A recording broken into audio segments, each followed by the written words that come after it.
Terkait adanya keputusan untuk cuti bersama akhir tahun 2020, pemerintah Indonesia akan melakukan peninjauan ulang. Jumlah libur cuti bersama Desember 2020 diatur melalui SKB Menteri Libur Bersama karena melibatkan lintas kementerian.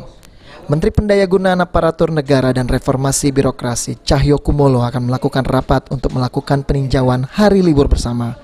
Saat ini berdasarkan SKB Cuti Bersama 2020, jumlah libur cuti bersama Desember 2020 sebanyak 11 hari.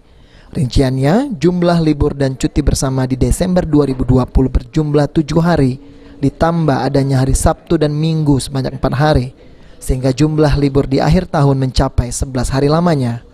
Cahyo juga mengungkapkan pihaknya akan merapatkan kembali apakah nantinya pada tanggal 27, 28, 29, 30, 31 Desember, 1 Januari 2021 akan ditetapkan sebagai cuti bersama atau justru tidak ada cuti sama sekali untuk akhir tahun ini.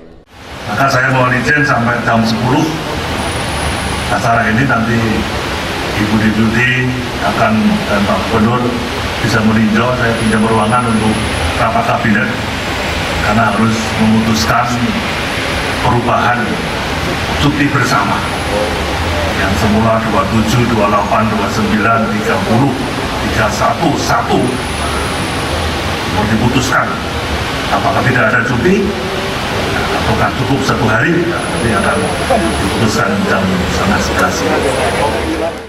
Okta Alfarisi, PAL TV.